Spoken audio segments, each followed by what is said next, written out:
Hola, ¿qué tal? ¿Cómo están? Bueno, en esta clase vamos a trabajar en torno a una conmemoración. Como ustedes saben, esta conmemoración es el Día de la Soberanía Nacional, que recuerda un acontecimiento que sucedió el 20 de noviembre de 1845 y que es conocido como la Vuelta Obligada. Y la idea de la actividad que vamos a desarrollar es tratar de pensar en qué consistió este acontecimiento en términos históricos y después también cómo ha sido pensado, cómo ha sido rememorado, qué lugar ocupa en el imaginario nacional argentino, qué simboliza y por qué desde hace unos años, aparte de ser eh, una fecha que es recordada, también se convirtió en un feriado. Entonces, dicho todo esto, lo que uno tiene que, lo más evidente es que se trata de una fecha simbólica, y eso amerita bueno, diversos abordajes. El primero, como ya anticipé, es que es un acontecimiento, y como es un acontecimiento, tiene que ser explicado en un marco y en un contexto específico, y como parte de un proceso histórico y de ciertas coyunturas. Es decir, primero tenemos el hecho histórico. ¿Qué pasó el 20 de noviembre de 1845 y por qué pasó lo que pasó? ¿Y quiénes fueron sus protagonistas? Luego tenemos la segunda cuestión, porque a partir de ese acontecimiento, lo que la sociedad argentina hace es instituirlo como un símbolo de la defensa de la soberanía nacional. Y entonces, en segundo lugar, vamos a estar trabajando en torno al concepto de soberanía. ¿Qué entendemos y qué se entendió? ¿Qué cambios hubo en la historia del concepto de soberanía? Y en tercer lugar, ya que es un símbolo que busca expresar valores y principios, los símbolos no remiten solo al acontecimiento, sino a algo más amplio, a cuestiones que tienen que ver con la defensa o la reivindicación de determinados valores, ¿no? Eh, este símbolo también tiene una historia. ¿Qué quiero decir? No siempre la vuelta de obligado fue considerada del mismo modo, ni es considerada del mismo modo tampoco por todos los historiadores o por toda la sociedad argentina. Entonces, vamos a repasar también cómo fue que la vuelta de obligado se convirtió en esa fecha simbólica y cuál es la historia de este proceso. Es decir, para terminar con esta breve presentación, que lo que vamos a hacer es historizar todo, el acontecimiento y el símbolo, lo que aconteció y lo que significa, y cómo fue representado y cómo fue entendido. Empecemos por el acontecimiento, por el suceso, la vuelta de obligado. ¿Sí? Como todo acontecimiento, uno tiene que prestar atención al contexto en el cual se produjo, pero también a un proceso, o a varios procesos, no es que los acontecimientos eh, ocurren en medio de la nada, sino que son parte de una historia mayor. Puede ser una historia corta o coyuntural o una historia más larga. Vamos a hacer algunas breves referencias sobre esto, porque obviamente la idea de la actividad esta no es tener una historia completa sobre esto, porque sería imposible en pocos minutos. En la bibliografía en la que van a trabajar van a poder ampliar un poco esto. Si nos concentramos en lo que aconteció ese día, en el suceso, uno se preguntaría, ¿por qué una flota comercial y militar anglo-francesa navegó el río Paraná y se trató de impedir su paso en la vuelta de obligado el 20 de noviembre de 1845? Es decir, tenemos un, unos agentes históricos, unos actores, la flota, tenemos por otro lado fuerzas locales que tratan de impedir su paso y también tenemos una fecha, porque ocurrió en ese momento, no antes, no después, etc.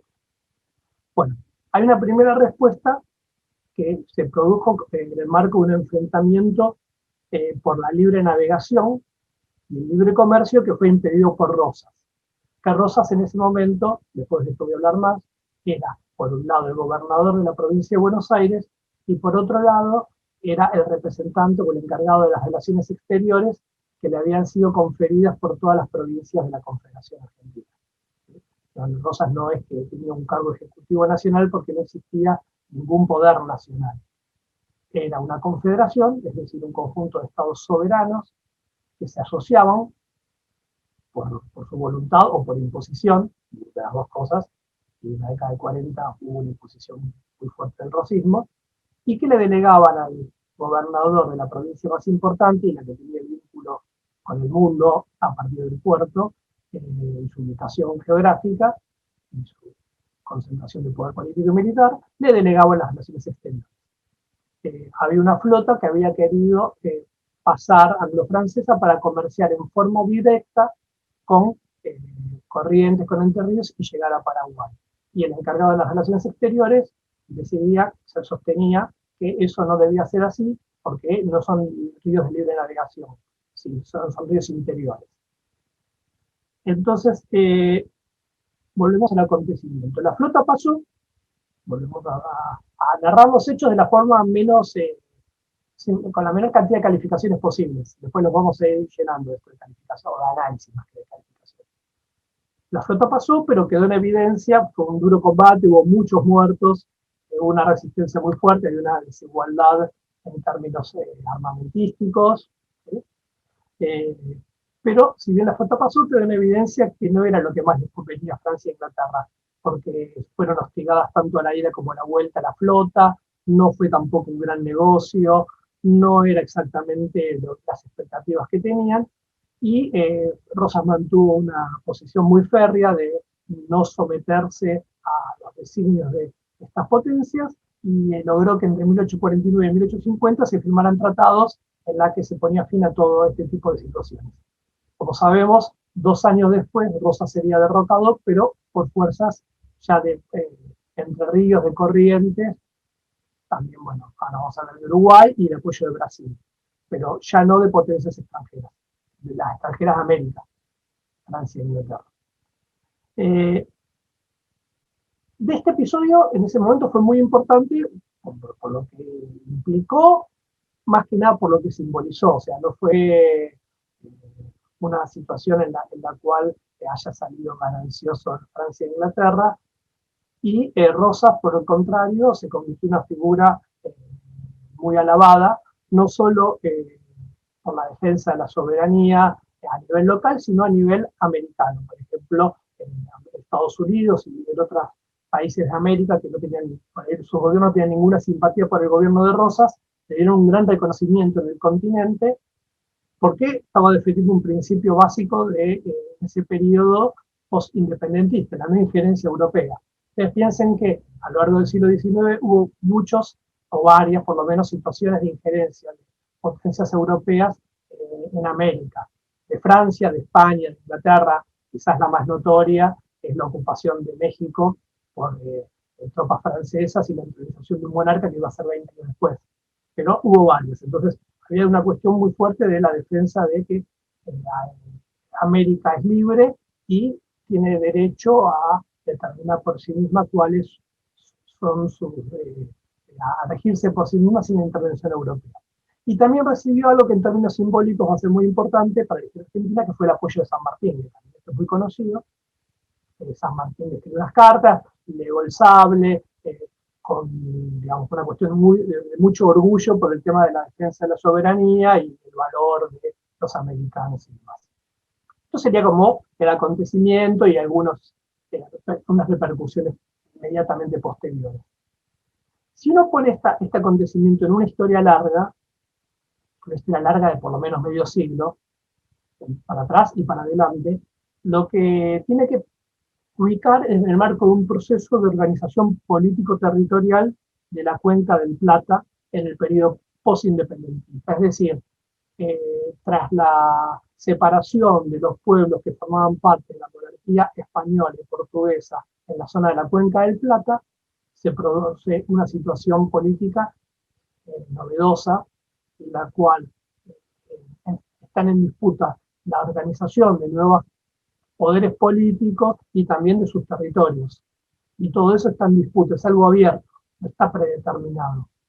Nosotros, por ejemplo, pensando estrictamente en nuestra historia nacional, para esos términos, de lo que era el Virreinato del Río de la Plata, una institución político-administrativa, territorial, que abarcaba territorios desde la frontera entre la actual Bolivia y Perú hasta la Patagonia, no surgió una nación, sino 4 naciones: Argentina, Uruguay, Bolivia y Paraguay.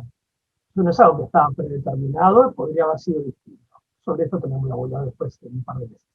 Entonces, en esta historia larga, tiene que ver con el proceso de organización político-territorial del espacio, por lo menos en la zona del litoral rioplatense, lo que se llama la Cuenca del Plata.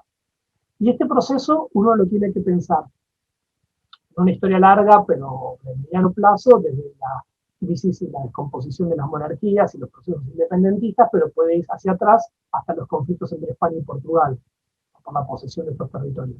Y si va hacia adelante, al menos hasta la Guerra del Paraguay, es la que a grandes rasgos termina de delimitar la Guerra de la Triple Alianza, que se va a producir a partir de 1865, que va a terminar de delimitar de una forma muy cruel y muy sangrienta los territorios y los dominios de cada uno de estos pueblos.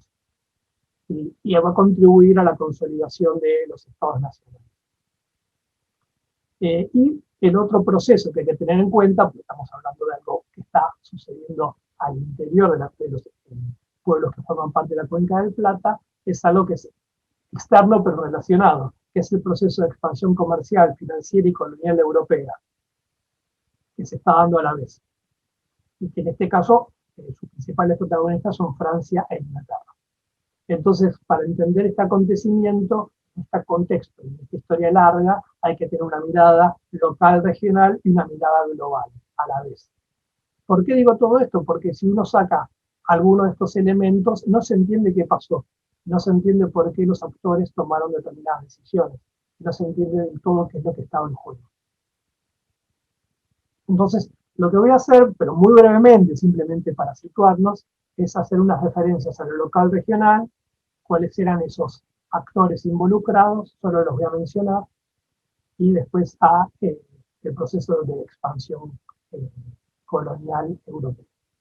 En lo local regional, si lo digo rápidamente, piensen que está involucrada Buenos Aires, Entre Ríos, Corrientes, Paraguay, Uruguay, Brasil. En principio todos esos actores políticos. Y dentro de cada uno de ellos también había distintos actores e intereses y se iban planteando distintos escenarios. Por ejemplo, en el caso de Uruguay había una guerra civil desde fines de la década del 30 que se había dividido entre el Partido Blanco y Colorado y entre la ciudad de Montevideo, dominada por los blancos, y la campaña, perdón, por los colorados, la ciudad de Montevideo, y la campaña que estaba dominada por los blancos. Pero esto no era algo aislado, porque esto se articulaba con las guerras civiles de las provincias argentinas, ya que los federales eran aliados de los blancos y los unitarios eran aliados de los colorados. Los unitarios están exiliados en Montevideo, por ejemplo en Lavalle, ¿no? Y a fines de la década del 30 y hasta el comienzo de la década del 40, y eran aliados de Montevideo. Por otro lado, Montevideo estaba siendo sitiada desde 1842-43 por las fuerzas de los blancos y no la lograban tomar fundamentalmente porque tenían el apoyo europeo, sobre todo de Francia. O sea, Montevideo es una especie de casi de enclave apoyado por Francia y en menor medida por Inglaterra. No se preocupen si no terminan de entender todo esto, porque parte de lo que quiero transmitir es la complejidad que tiene.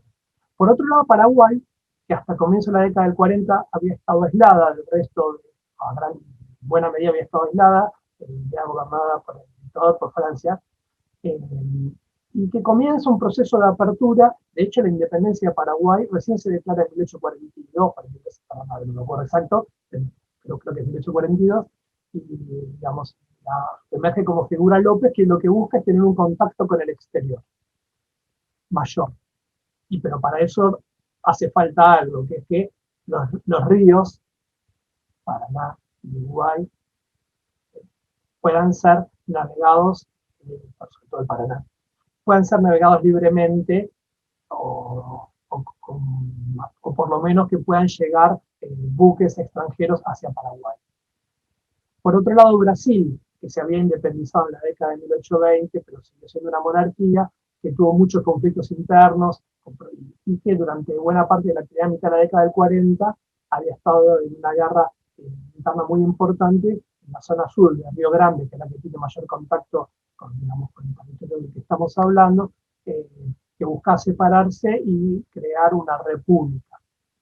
Recién en 1845 esto logró ser sofocado y esto también explica por qué Brasil va a empezar una política más agresiva desde ese entonces hacia el resto de los territorios de la Cuenca del Plata. Recuerden que también durante mucho tiempo lo que actualmente es Uruguay, que había sido la banda oriental, parte de la gobernación de Buenos Aires y después del territorio de La Plata, había sido parte del Imperio de Portugal y después de Brasil como provincia cisplatina. Corrientes y Entre Ríos, que eran dos provincias litorales muy importantes, sobre todo Entre Ríos en la década del 40 tiene un ascenso político y económico muy importante, y que están, por un lado, en tensión muy fuerte con el poder de Buenos Aires, porque Buenos Aires es la intermediaria entre el comercio mundial y esos, digamos, el resto de las provincias rioplatenses. Después ya les mencioné los unitarios exiliados y por supuesto, bueno, todo esto para llegar a Rosas y Buenos Aires. Todo esto se da en el marco de disputas también que articulan a todos estos actores con distintos sistemas de alianzas y cambios en las alianzas y que el mayor problema o digamos, el eje que articula todas estas disputas es el poder que tiene Buenos Aires, ya que es la que tiene el control del puerto y de la aduana, pero que por otro lado no comparte esos recursos con el resto de las provincias, ya que las provincias son soberanas. No hay instituciones nacionales que regulen las relaciones entre las provincias en términos de una soberanía nacional. Esto es muy importante, vamos a ver. Lo que hay son provincias soberanas, cada una de las cuales puede formalmente puede decidir qué hacer con sus recursos, con su territorio, con su población. No hay una soberanía nacional ni un sistema de instituciones nacionales. Lo que hay es una confederación, es decir, un sistema de vínculos poco formalizados en los que se le delega digamos, al actor más fuerte de esa confederación, que es Buenos Aires, algunas atribuciones, las relaciones exteriores, la guerra. Lo que hay por otro lado, para la década del 40, es una unificación de todas las provincias argentinas como provincias federales. Hay una gran notoria y el éxito de Rosas que logró derrotar a todos sus enemigos e imponer el federalismo, pero las provincias siguen siendo soberanas. Todo esto a nivel local. Y esto también explica también por qué, por ejemplo, Entre Ríos apoya a Buenos Aires. En medio de todo este conflicto hubo un momento en que pareció que Entre Ríos se iba, Entre Ríos quiero decir, liderada por Urquiza, se iba a oponer a Rosas y no sucede, pero 5 años después sí sucede.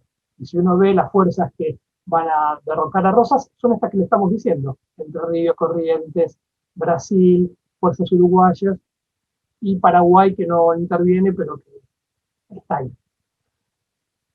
Si uno piensa a nivel global, lo que decía la expansión de las potencias europeas, sin entrar en la historia de la expansión europea y la situación del capitalismo del siglo XIX, es un momento de expansión, de crecimiento comercial y financiero, y lo que buscan es nuevos mercados para, digamos, colocar productos, también para extraer materias. Y entonces cuando uno piensa en la política exterior inglesa y francesa, que son las potencias que a nosotros nos interesan, porque son las que afectan esta situación, lo que tiene que pensar es que está en una situación de conflicto de alianza en todo el mundo. No es que están pensando lo que ocurre en Buenos Aires o en la Cuenca del Plata, sino que están pensando a la vez qué pasa en Turquía, qué pasa en Rusia. De hecho, en ese momento es contemporánea con la ocupación de Estados Unidos de Texas, con lo cual genera conflictos. Hay conflictos en África, en Asia, en Tahití. Entonces, cuando uno tiene que pensar por qué Francia e Inglaterra en ese momento, en esas circunstancias, deciden actuar mandando una flota para forzar a Rosas a poner fin a las guerras civiles y que entre por el Paraná, etcétera, etcétera, lo que uno tiene que tener presente es que digamos, la política exterior inglesa y francesa no está pensando solo en esto, sino en una escala global. Y muchas veces lo que está pasando en otro lugar del mundo puede afectar las decisiones que toman en relación a esto. Por ejemplo, si tienen que llegar a un acuerdo por X razón, porque pasó algo en Tahití, por ahí, si tenían diferencias en relación a esto, acuerdan, o al revés. Insisto, no es que quiero que de esto les quede exactamente qué es todo lo que pasó, porque es una relación muy larga, pero sí que vean la complejidad del problema. Y a su vez, para sumar complejidad, piensen que estamos a mediados del siglo XIX, es decir, que estamos en una situación en la que entre Europa y América hay al menos, supongamos, alrededor de 2 meses de navegación. Entonces, siempre, además de las diferencias internas que hay en cada país, porque por ejemplo, en el caso de Francia, el primer ministro era Guizot, y era interpelado por la oposición de por qué no intervenía en la Cuenca del Plata, por qué dejaba a los franceses que están en Montevideo librados a su suerte, etcétera, etcétera. Entonces tenía que responder, porque se tenía que, digamos, resolver frente a la interpelación de la oposición. También había diferencia entre las potencias y, sobre todo, esto a veces no se tiene tan en cuenta, entre las potencias y sus agentes. Es decir, la Cancillería inglesa o francesa puede ser que envíe a funcionarios que tienen que tomar determinadas decisiones, pero ellos que están a 2 meses de distancia en el terreno tienen un mayor margen de iniciativa y a veces toman medidas o toman decisiones que no son exactamente las que sus cancillerías les habían encargado o les dieron instrucciones que no son tan precisas. Y también hay diferencias entre los agentes. Ustedes piensan que siempre hay un cónsul o un embajador, pero a su vez, cuando se dan este tipo de situaciones, digamos, los gobiernos envían agentes especiales y también están quienes dirigen la flota. Y esas 3 personas por ahí no coinciden entre sí sobre lo que hay que hacer. Bueno, en este caso todo eso que les conté sucedió todo, ¿sí? Entonces, en todo caso, los invito, si les interesa conocer cómo fue toda esta historia, a que trabajen con la bibliografía que permite ampliar la narración de estos acontecimientos. Veamos entonces ahora más en detalle qué pasaba digamos, en lo que a nosotros nos interesa, lo que se llama la Confederación Argentina, el régimen rosista. ¿Sí?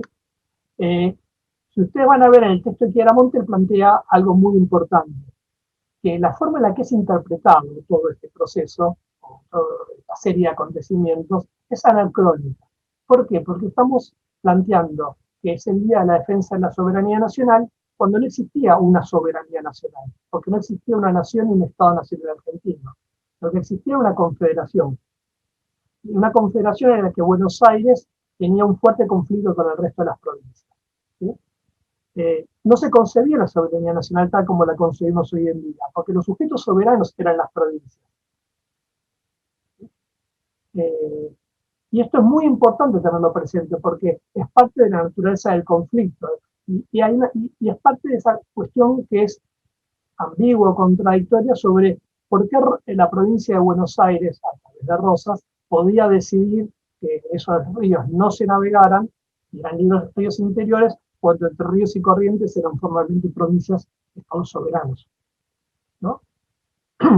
Es parte de la dificultad para interpretar esto. Van a encontrar autores que dicen, obviamente, la defensa de la soberanía nacional, Rosas es el encargado de las relaciones exteriores, y otros autores como Chiaramonte que les van a decir que no había una soberanía nacional.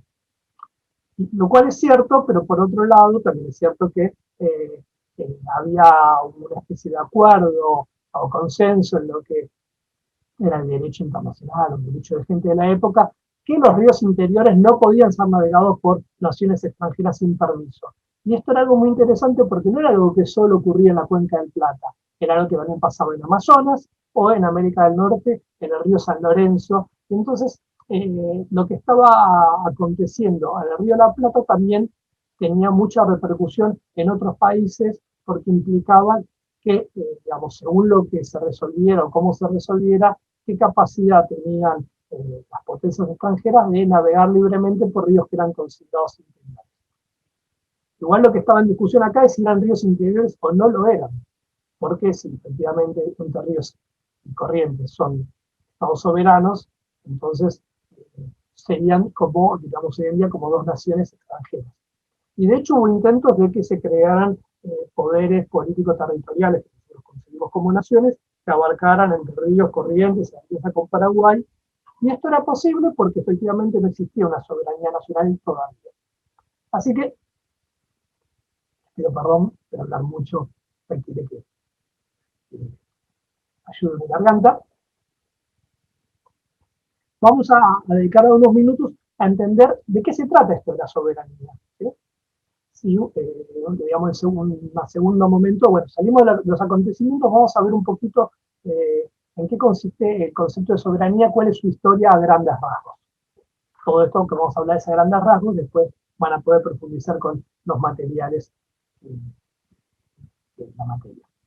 El concepto de soberanía tiene una larguísima historia, se monta el imperio, el dominio, bueno, algo de historia romana, no importa, pero si nos situamos en lo que a nosotros nos importa, que es la Europa moderna, la Europa postmedieval, postfeudal, lo que aparece es el principio de la soberanía que procuraba legitimar a las monarquías absolutas que se estaban constituyendo en Europa y a los soberanos que buscaban tener un poder sobre todos sus dominios sin que pudiera ser contestado por otros actores.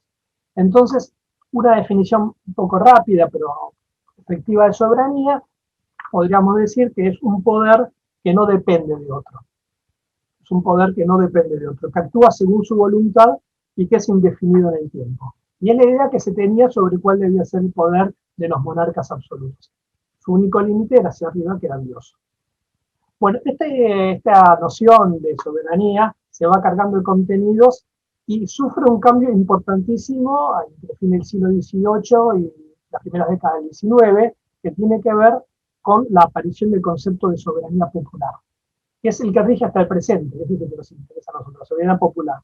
Es decir, que esa capacidad de regirse por sí mismo según su propia voluntad y que es indefinida en el tiempo, ya no está en los monarcas, sino en el pueblo o en los pueblos. Uno podría decir de otra manera, es la autodeterminación de una comunidad, la capacidad para regirse a sí misma, para disponer de sus recursos, de su territorio, de lo que quiere. Eso es ser soberano, tener esa potestad. ¿Sí? Y ese principio de soberanía popular, que es muy importante porque es el que rige hasta el presente y a partir del cual pensamos en la soberanía en general, ¿no? ¿Por qué pensamos que es una soberanía territorial? Porque es el territorio de nuestro pueblo, de nuestra nación, de nuestra comunidad. No porque el territorio está naturalmente destinado a, sino porque es el territorio que se corresponde históricamente, por distintas razones, con la historia de nuestra comunidad. Si pensamos ahora en la fecha esta, y esto es muy importante, y por esto voy a retomar algunas de las cosas que planteé antes, lo que uno encuentra es que en nuestra historia uno dice, bueno, ¿cuándo empieza Argentina a ser soberana? Si uno se hiciera esta pregunta. ¿Cuándo empieza a ser soberana Argentina? ¿No? ¿Cuál sería la fecha precisa que podemos indicar? Y en realidad, obviamente esto es muy discutible, pero desde mi perspectiva, hay un problema que es que no hay una fecha precisa en la que la Argentina comenzó a ser soberana. Porque en 1810 se seguía reconociendo la soberanía del monarca español. ¿Recuerdan? En el Cabildo Abierto del 22 de mayo se reconoce eso y se busca crear un gobierno que represente la soberanía del monarca y de los pueblos, o del pueblo. Ahora vamos a hablar de eso. Parte del problema es porque un Cabildo de Buenos Aires decide sobre todo el territorio del Río de la Plata, cuando todas las ciudades con cabildo eran equivalentes en el sentido de que podían considerarse soberanas ante la ausencia de la monarca o toda autoridad. En 1813, esto es un proceso, en 1813 la Asamblea del año 13 se declara soberana, pero no declara la independencia, que es una de las características de la soberanía, cómo ser soberano si no se es independiente. No llegó a declararla. La independencia se declara en 1816, pero, esto, bueno, ya esto es mucho, ha sido trabajado mucho, no es la independencia de la nación argentina, de la República Argentina, sino de las Provincias Unidas en Sudamérica.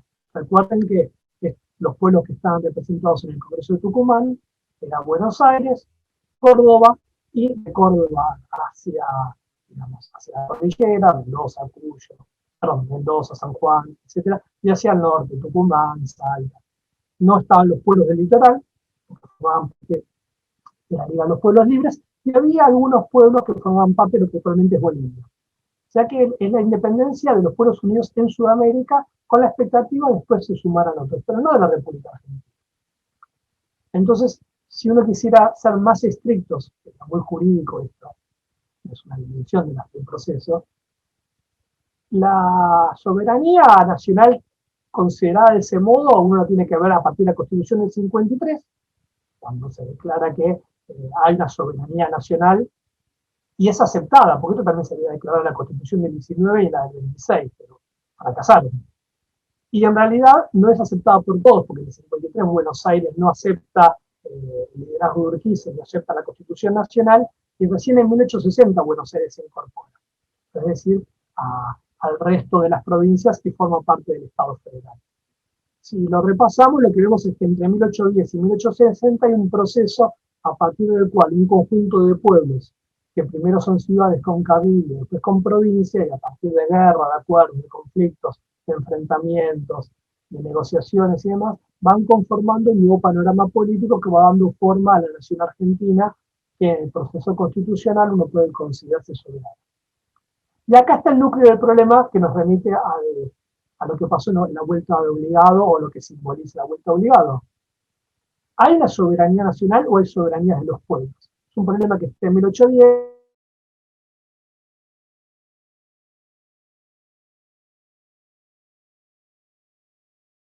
que está en 1813, 1816.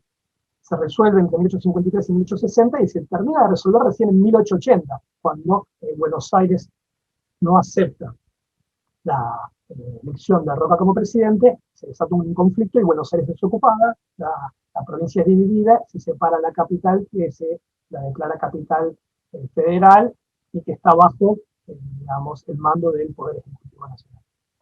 Este proceso de constitución de la nación argentina ocupa buena parte del siglo XIX. Entonces uno puede decir, bueno, pero ¿cómo podría ser soberana si la nación no está constituida? Y tampoco es claro cómo se va a constituir. Entonces ahí se ve la naturaleza del problema y parte de las razones por las cuales cuando se discute la vuelta obligada van a encontrar que hay historiadores que dicen Rosas no defendía a la nación argentina, Rosas defendía los intereses de Buenos Aires, que implicaban que se, tuviera el monopolio del comercio con el mundo, sobre todo con Inglaterra, y que usufructuara los beneficios de ese comercio, ya que digamos, la exportación era por Buenos Aires, la importación también era por Buenos Aires cobraba derecho de importación, si esos bienes eran consumidos en el resto de las provincias, Buenos Aires era financiado por esos impuestos a la importación que se lo terminaban cobrando el resto de las provincias. Entonces, como ven, hay todo un tema sobre qué hacer con un proceso de organización en el cual una provincia tiene el control del comercio internacional en un proceso en el cual hay una expansión y una inserción muy fuerte en el mercado mundial.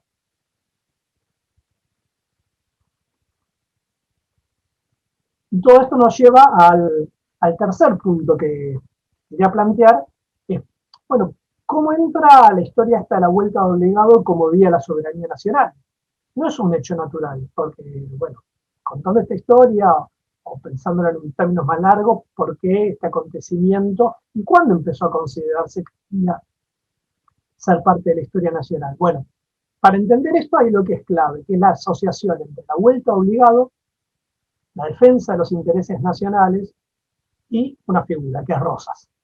Entonces uno puede ver el proceso de constitución de esta fecha como una fecha emblemática, simbólica, a la par que hay un proceso de reivindicación de Rosas. Como ustedes saben, después de la caída de Rosas, Rosas es una figura muy denostada, y como que es algo que durante décadas no es reivindicada, y es muy difícil que aparezca en los debates públicos y en la historiografía reivindicaciones, salvo algunos autores del siglo XIX, como Adolfo Saldías o Néstor Quesada, comienzos del siglo XX. Recién va a haber un proceso de reconsideración de la historia del siglo XIX a partir de la década del 30, del siglo XX, a partir del 1930, que tiene que ver con la historia política argentina, con la crisis del 30 y con el surgimiento de una corriente ensayística, intelectual, historiográfica, desconocida como revisionismo. Una corriente muy amplia, pero que fundamentalmente lo que plantea es una crítica a la constitución de Argentina como una nación liberal. Y es muy crítica del relato que sostiene el surgimiento de esta nación, que le llama la historia oficial, la historia liberal o la historia mitrista. Hay autores muy diversos dentro de esta corriente, pero coinciden en esto, en ser críticos de esta idea de Argentina como una nación liberal. Y no es casual que esto aparezca en la década de 1930, cuando se produce, bueno, una crisis del liberalismo, ya venía de antes, en Argentina y en buena parte del mundo, y a su vez una crisis que pone en cuestión las bases del crecimiento argentino hasta entonces, que tenían que ver con este vínculo con el mercado mundial. Aclaro que es muy importante, yo ya lo dije varias veces, pero no sé si fui tan preciso. Rosas en ningún momento puso en cuestión este vínculo, para nada.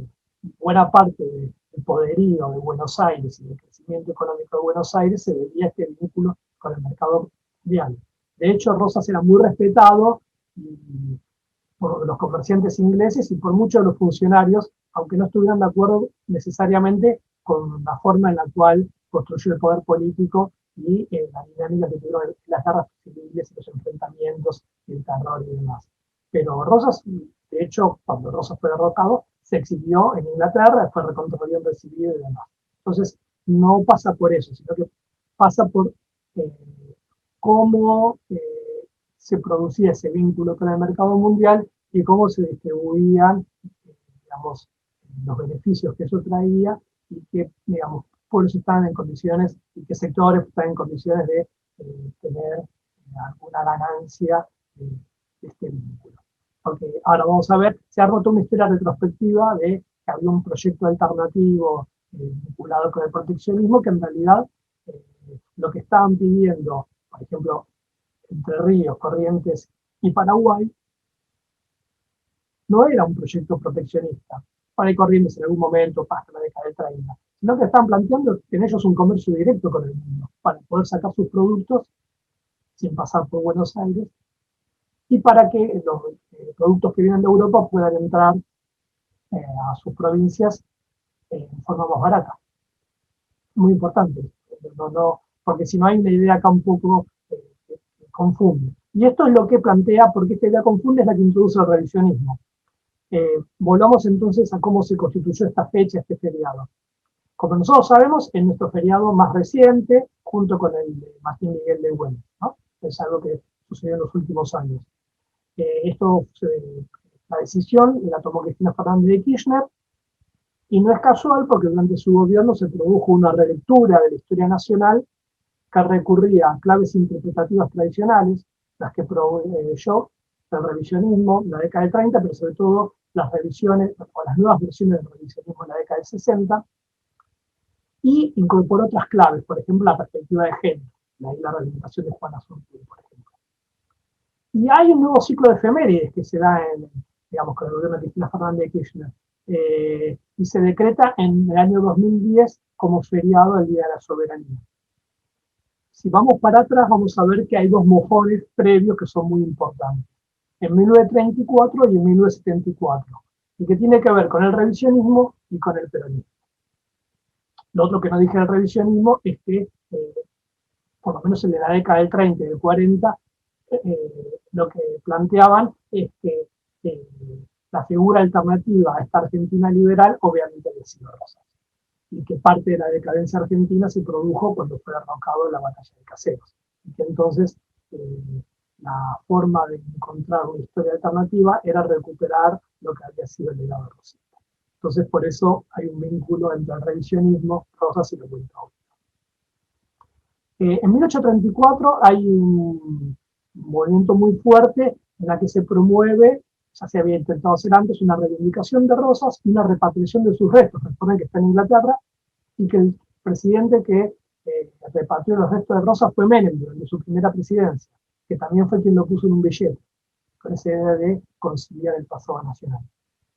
En 1934 se publica un libro que va a ser muy importante de revisionismo, que es La Argentina y el imperialismo británico, de los hermanos Julio y Rodolfo Irazusta, en donde dan forma a una denuncia de lo que es el pacto Roca-Runciman, la forma de vincularse en una posición subordinada con Inglaterra, pero a su vez hace una lectura del pasado que explica esto.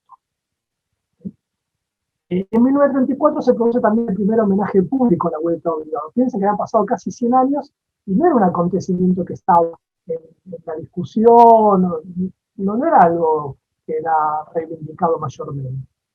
Es una iniciativa de Enrique Udaondo, que es el que dirigía el Museo de Luján, de hecho lleva su nombre, Enrique Udaondo. Se erige un monumento en el paraje de la vuelta obligado, y surge la propuesta de declarar el Día de la Soberanía. Y ahí aparece algo que utilizó el revisionismo muy bien, porque es algo que aconteció, pero la forma de utilizarlo que es muy interesante, que es la asociación entre Rosas y San Martín. Ustedes saben que a raíz de lo de la vuelta obligado, San Martín le dio su apoyo a Rosas, le legó el sable por el tema de la defensa de la soberanía, ¿no? La soberanía americana, la injerencia de potencias europeas en América. Entonces, bueno, San Martín era el padre de la patria indiscutido y un argumento muy razonable, bueno, si San Martín es el padre de la patria, apoya a Rosas, quiere decir que en Rosas hay algo que la historia oficial liberal nos está ocultando. Entonces, hay todo un pasaje que hace en este momento. Durante el peronismo, el revisionismo va a crecer, pero no va a llegar, durante el peronismo, que va a ser entre 1946 y 1955, de los gobiernos peronistas, va a crecer, pero no va a ser tomada por el peronismo como una interpretación propia del pasado nacional. Perón tiene como una cierta distancia. Hay un chiste que se le atribuye, que decía, no sé si es cierto, con todos los problemas que tengo con los vivos, mire si me voy a ocupar de los muertos. No sabemos si es cierto o no, o yo no lo sé por lo menos, pero da una pauta de que los veía con cierto distanciamiento, aunque habilitaba, el peronismo habilitó que el revisionismo creciera. Eso fue sobre todo después del golpe del 55, donde el revisionismo va a crecer mucho y va a lograr constituirse en una suerte de sentido común de una parte de la sociedad historiográfica. La idea de que hay una historia oficial que nos engañó y que hay otra historia que hay que recuperar. Y se va a ir cargando de otros contenidos, por ejemplo, Rosas, en algunas versiones revisionistas, no va a ser reivindicado, sino otros caudillos, de Buenos Aires de Orrego, del interior, Chacho Peñalosa, Felipe Varela. Va a tener también, a incorporar también interpretaciones que vienen de la izquierda, los pensamientos del imperialismo en un sentido marxista y demás, ¿no? Es una corriente, por eso, del revisionismo muy amplia. Pero se va haciendo cada vez más fuerte la vinculación con el peronismo. Cuando Perón es electo presidente en el 73, el revisionismo ocupa un lugar muy importante en espacios institucionales, y en 1974, a instancias de un historiador revisionista, José María Rosa, se dicta una ley, el Congreso dicta una ley, que declara el Día de la Soberanía, no es feriado, y otra ley, que es la ley inmediata, que es la repatriación de Rosas. O sea que acá vemos todo el vínculo entre Rosas, la vuelta obligado, la idea de la soberanía nacional, ya consagrada con el peronismo. Bueno, todos sabemos lo que pasó después, el terror y el horror de la dictadura, todo esto, pero la fecha era el Día de la Soberanía, simplemente no era un feriado. Después de la Guerra de Malvinas, todo esto se resignifica, porque se resignifica nuevamente la historia entre Argentina e Inglaterra. Entonces, la idea de que un grupo de soldados argentinos que asistieron a la penetración de fuerzas comerciales y militares anglo-francesas en 1845, obviamente tiene otra resonancia que después de la Guerra de Malvinas. Y es así como durante la democracia va creciendo un poco, pero sobre todo es durante el gobierno de Cristina Fernández de Kirchner, que es la que toma la decisión de que se convierta en un feriado. Y uno puede ver esto, voy a compartir, hace poco compartir la pantalla. Bueno, esto es, este texto, como ven, dice publicado el miércoles 20 de noviembre de 2019, es el texto del Día de la Soberanía Nacional oficial, que es del Ministerio de Educación. Y uno puede encontrar acá todo este repertorio que estuve señalando. Si uno ve en el segundo párrafo, dice, ese día soldados argentinos, eran mayormente porteños, repelieron la invasión del ejército anglo-francés que pretendía colonizar los territorios de nuestro país. La pretensión no era colonizar, la pretensión era abrir el comercio. No estoy diciendo que esté bien, pero no es colonizar. No era la idea de una ocupación, de construcción de una colonia. En todo caso, a lo sumo lo que se discutía si Montevideo podía ser un protectorado. Y con muchas limitaciones. Pero no era la idea de que iban a instalar gobiernos dependientes de Francia e Inglaterra en el territorio nuestro. Pero el gobierno de Juan Manuel de Rosas, respaldado desde el exilio por el general José de San Martín, preparó una resistencia y la impidió. Bueno, acá se ve lo que le estaba planteando, esto es como está condensado esta interpretación que les planteé recién, que es la que circula habitualmente en nuestra sociedad. Lo que impidió no fue el paso, lo que impidió, por un lado, se presentó una dura batalla, digamos, con fuerzas comandadas por Mansilla, pero lo que impidió que les demostró a los franceses y a los ingleses que lo que les convenía era negociar y seguir haciendo negocios con, eh, digamos, con las fuerzas que tiene el gobierno en Buenos Aires, y que Rosas finalmente para ellos tampoco era una mala alternativa, ¿no? También para ver que no es que estaban expandiendo la fuerza de la civilización, sino que tenía fines puramente comerciales y en todo caso financieros, pero no tenía que ver con cambiar los gobiernos, no era algo que le preocupara demasiado. Más bien veían, y de hecho en parte tenían razón, a Rosas, algunos sectores, como yo decía, divisiones, en Francia e Inglaterra veían a Rosas como un factor de estabilización, no de desestabilización. Entonces, si habían actuado en ese momento, en esa coyuntura, impulsados por actores que lo que estaban planteando es si sacamos a Rosas de encima, vamos a poder avanzar en nuestro comercio, lo que vieron es que esto no era así. Y actuaron en consecuencia y por eso terminaron negociando. Y obviamente Rosas actuó de una manera muy astuta, fue muy hábil, fue muy tenaz y, digamos, efectivamente defendió a un principio que es muy importante, que es la no intervención de las potencias europeas en los conflictos americanos, más allá del juicio de valor que se pueda tener sobre Rosas. Eso es algo que por eso le decía que incluso fue reconocido en el momento por muchos gobiernos que no tenían la menor simpatía por Rosas, y también por muchos actores locales que no tenían la menor simpatía por Rosas. Bueno, este es el panorama para entender, bueno, qué pasó, cómo pensar la soberanía y por qué el 20 de noviembre se decretó primero como Día de Soberanía y después como feriado. Yo quería terminar esta actividad con una pequeña reflexión o referencia que tiene que ver con lo siguiente, ¿no? ¿Por qué la soberanía tiene que estar asociada al territorio y en clave militar? Nosotros inmediatamente pensamos en soberanía, pensamos en eso, en la defensa de un territorio, ¿no? Y la defensa obviamente es en clave militar. Me parece que, para que discutamos, no es que tenga una idea acabada y la idea es que ustedes puedan discutir,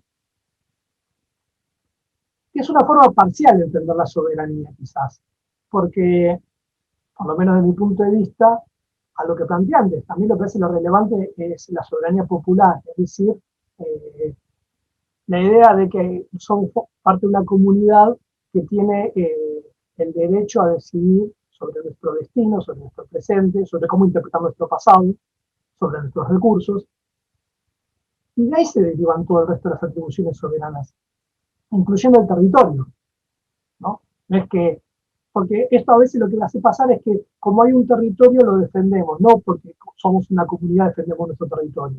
Es como que se invierte a veces. Pero también las otras atribuciones soberanas, como, bueno, la independencia económica, política, sobre los recursos del subsuelo, hoy en día se habla de soberanía alimentaria y demás. Bueno, todas esas son atribuciones de la soberanía que me parece que bien pueden ser defendidas y ser sostenidas a partir del principio de soberanía popular, del cual me parece que la soberanía territorial tiene que ser un derivado. Entonces, ya vimos por qué razón se asoció a la soberanía, la idea de la soberanía, con un acontecimiento ligado a un hecho militar y la defensa de un territorio frente a un intento de penetración comercial y militar anglo-francesa.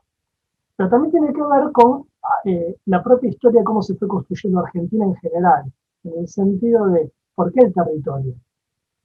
Porque si efectivamente lo que Argentina terminaría constituyéndose durante siglos, no era una nación ni fue considerada ni considerada así por sus habitantes, sino que ¿sabes? Se fue construyendo trabajosamente en el siglo XIX, podría tener otro desenlace.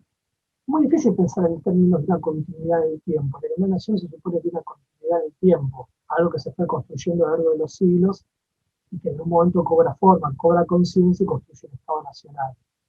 Entonces, la idea de que hay un territorio predeterminado, es muy útil para pensar esta continuidad. La idea de que, bueno, desde que se produjo, por ejemplo, el invento de la colonización, hay una prefiguración de lo que va a ser Argentina. Lo interesante de esto es que el historiador que que creó todo este repertorio que permite pensar a Argentina en continuidad como una nación o de nacionalidad del periodo colonial al periodo independiente, no son los revisionistas, fue Mitre. O sea, el fundador de la historiografía argentina liberal es el que concibió el esquema, el marco, a partir del cual Argentina piensa su historia como una nación. Entonces, incluso la cuestión territorial, cuando uno lee el Belgrano de Mitre, lo que ve es cómo hay un territorio que está como predeterminado a constituirse en la nación argentina, y también determinados rasgos que identifican a su población y demás. Entonces, una forma de que permitiría, o un fenómeno que permitiría dar cuenta de una continuidad del tiempo es el tema del territorio, ¿no? El tema del territorio, que supuestamente es lo que daría continuidad a una existencia de una Argentina. Sin discutir esto, aunque es discutible, me parece que es interesante en términos de soberanía no reducirlo a la cuestión territorial y pensarlo más bien a partir de la soberanía del pueblo, que como vimos en el siglo XIX no era del pueblo en singular, sino que era de los pueblos. Entonces, para terminar, se me ocurrió como consigna para que ustedes trabajen después de esta clase y la bibliografía que tienen que leer, y también el video que tienen para mirar, es que para discutir traten de pensar, de elegir un personaje o un acontecimiento que a su juicio pueda ser utilizado para simbolizar el Día de la Soberanía Nacional. Y que lo justifiquen, por qué tal acontecimiento, tal personaje o un valor o lo que a ustedes les parezca puedan ser considerados como emblemas del Día de la Soberanía Nacional, si es que también, eso se puede discutir, consideramos que es necesario que exista un Día de la Soberanía Nacional. Yo les pongo un ejemplo, con esto termino. A uno que a mí me gusta mucho, aunque sé que esto jamás podría ser un Día de la Soberanía Nacional. En la década del 70, Juan María Gutiérrez, que era un intelectual muy importante, que era miembro de la generación romántica, compañero de Alberti, de Echeverría, de Sarmiento, que era como el intelectual más, digamos, que tenía mayores conocimientos, más erudito, uno más erudito de su generación, había sido invitado por la la Real Academia Española de Lengua, para ser su miembro corresponsal. Y él lo rechaza. Y él rechaza ser miembro, porque dice, nosotros somos soberanos, también lo dice de otra manera, también somos soberanos en el manejo de la lengua. Y no nos podemos poner digamos, bajo el mando o el control de academias monárquicas. Nosotros somos democráticos y en todo caso lo que hacemos con la lengua también lo decidimos nosotros. Simplemente para poner un ejemplo, que ver que el tema de la soberanía se puede pensar en múltiples dimensiones y no necesariamente o únicamente en términos territoriales y militares. Que la defensa de la soberanía también tiene que ver algo que parece tan abstracto como la forma en la que utilizamos nuestra lengua. Bueno, les agradezco mucho, bueno, espero que les haya sido de provecho y bueno, que puedan trabajar y discutir. Yo sé que muchas de las cosas que dije son discutibles, pero dije por eso, precisamente para abrir la instancia en la que ustedes puedan plantear sus conocimientos, sus dudas, sus reflexiones, y que finalmente, si la soberanía tiene que ver con la autodeterminación de una comunidad, bueno, que nosotros también como comunidad pensemos y discutamos estas cuestiones y que no sea simplemente algo que se impone o que se decreta, sino que lo sumamos nosotros y lo discutamos. Muchas gracias.